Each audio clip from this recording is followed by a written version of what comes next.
और ऑक्सीजन हमारे शरीर का वाइटल फोर्स है, ऑक्सीजन की वजह से ये होता है। कितनों को याद है कि कोरोना के समय बहुत लोगों को ऑक्सीजन की कमी होती थी, लोग पाइप लगा के घूमते थे सिलेंडर लेके, वो इतना जरूरी था कि उसकी कमी से लोगों की जान जा रही थी। तो ऑक्सीजन इतना जरूरी है, लेकिन ऑक्सीजन सूंघ लिया और शरीर में खून ही नहीं है, तो जाएगा कैसे वो सब सारे सेल्स के पास कैसे? इसलिए हमारे शरीर में लाल रक्त कण जो रेड, हमारे ब्लड का कलर रेड है, वो आरबीसी की वजह से, लाल रक्त कण है उसकी कमी नहीं होनी चाहिए। तो अगर शरीर में लाल रक्त कण की कमी हो जाएगी तो एक उसके अंदर फैक्टर होता है, प्रोटीन का मॉलिक्यूल होता है जिसको बोलते हैं हीमोग्लोबिन। तो लाल रक्त कण के अंदर जो हीमोग्लोबिन है एक्चुअली इसकी कमी होता है, अनीमिया हो जाएगा बच्चे को। तो कैसे होगा? बहुत कॉमन सी चीजें जो हम लोग रोज फेस करते हैं वो अनीमिया हो सकता है। इसलिए बच्चों को मालूम होना चाहिए कि अगर खून की कमी है, जैसे चक्कर आने, अगर हम कुछ पढ़ रहे हैं तो मेरा कंसंट्रेशन चलेगा, किसी बात पे फोकस नहीं करना, खेल के दौड़ धूप कर रहे सब बच्चे दौड़ते रह गए और मैं चल नहीं पा रहे, पसीना छूट गया, खाने में भूख की कमी हो रही। तो आप ही बोलो, आप दबा के मत रखो। आज ये प्रवृत्ति रहेगी ना दबाने का, जिंदगी भर आप अपने प्रॉब्लम को अपने अंदर दबाते रहोगे और ये समस्या बहुत बड़ा हो जाएगी। तो अभी भी आप समझते हो कि जेंडर डिस्क्रिमिनेशन हमारे समाज में नहीं है, क्या भेदभाव नहीं है? तो आप बताओ, कौन बताएगा? वेरी गुड, कौन बताएगा? क्लास 9B,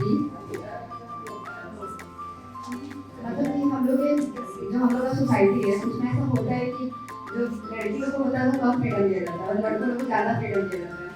ऐसा सब घर में नहीं होता है, लेकिन उसमें ज़्यादा ही होता है। बोला जाता है कि ये क्या बोलते हैं कि अगर बेटी है तो उसको कम पढ़ाओ, बेटा है तो ज़्यादा पढ़ाओ, बेटी है तो उसको कहीं बाहर मत जाने दो ज़्यादा, मतलब कि ऐसा बोला जाता है कि लड़की से आपको ज़्यादा नहीं बोलना चाहिए। मतलब कि ऐसा थोड़ी कि लड़कियों को अपना ओपिनियन देने का अधिकार नहीं है। तो अगर कोई लड़की अपना ओपिनियन देती है तो उसको यही बोला जाता है कि लड़की जात को ज़्यादा नहीं बोलना चाहिए। तो बस हमारी I study class 9A। Ma'am जैसे हमारे कॉलोनी में या हमारे घर पे ही जैसे होता है कि अगर हम बेटी हैं तो हमें रात में इधर नहीं जाना है, बाहर नहीं जाना है, टाइम पे घर आना है, इधर उधर नहीं करना। तो मैम ये सेम रूल लड़कों के लिए भी तो हो सकता है कि अगर लड़के बाहर जा रहे तो उनको टाइम पे आ जाना है। जैसे घर का कोई नॉर्मल काम रहता है और हम लोग घर पे तो काम करते ही हैं, तो ऐसा कोई जरूरी नहीं कि बेटी ही काम करेगी। अगर झाड़ू लगाना है तो बेटी ही क्यों करेगी, बेटा भी तो कर सकता है। तो इस बात को लेके थोड़ा सा डाउट है कि ऐसा हमारे साथ ही क्यों होता है, लड़कों के साथ क्यों नहीं होता है। My name is Priya Kumari. I live in class 9 section B. लड़की को गर्भ में ही मार दिया जाता है क्योंकि वो एक लड़की होती है। मतलब वो सोचते नहीं है कि फ्यूचर में वही हमारी मदर बनेगी। अगर लड़की नहीं होगी तो फिर कोई माँ नहीं बन सकती है। अगर लड़की नहीं होगी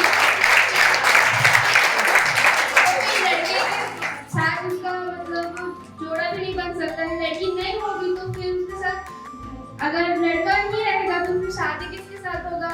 उसके बाद फिर घर को चलाने वाला कौन रहेगा। लड़का तो हर काम नहीं करता है, हर समय लड़की को ही ज्यादा ये करता है कि नहीं लड़की तो ये करना चाहिए, नहीं लड़की तो ये करना चाहिए।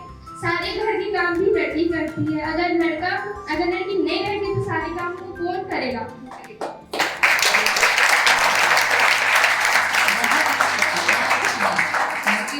समाज में लड़के भी चाहिए, लड़कियां भी चाहिए, तो किसी को ये हक नहीं बनता कि सिर्फ उसके लिंग के आधार पे उसके जन्म लेने का अधिकार छीन लिया जाए, है ना। समाज में बहुत बड़ा कुप्रथा है जो हमें बहुत ही जल्द रोक देना चाहिए। दहेज के कारण बहुत सारी लड़कियों का विवाह नहीं हो पाता है। बहुत सारी लड़कियों का विवाह अगर होता भी है तो फिर किसी भी जैसे कि सोने का चेन होता है या फिर गाड़ी वगैरह, दहेज अगर कुछ पैसों के लिए उसे मतलब मंडप से उठा लिया जाता है और मार दिया जाता है। अगर दहेज ना मिलने पे कहते हैं उसके पिता की मैं शादी के बाद दूंगा, तो वो दहेज ना मिलने पे लड़कियों को जला देते हैं। तो फिर लड़कियों को अगर उसके साथ जो बहुत अत्याचार किया जाता है उसकी वजह से लड़कियां खुद से भी सुसाइड कर लेती है। ऐसा बहुत घरों में सुनने को आया है।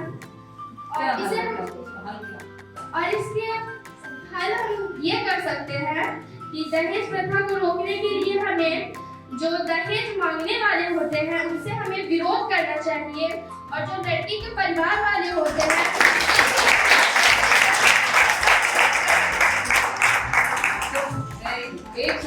एक जवाब ये आया कि हमें दहेज मांगने वालों का विरोध करना चाहिए।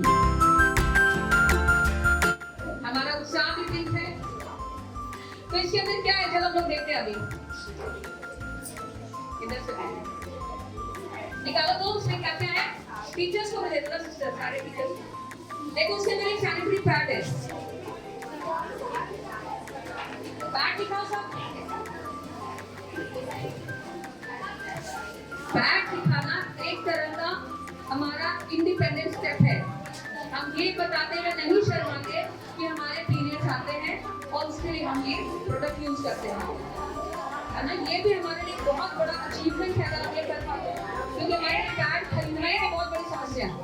पैड खरीदेंगे तो उसको छुपा के घर में लाएंगे, जैसे किसी को पता ही नहीं चलेगा, है ना। सभी लड़कियों के पीरियड्स आते हैं, लेकिन पैड को लेकर हम लोग कितने आसान हो जाते हैं।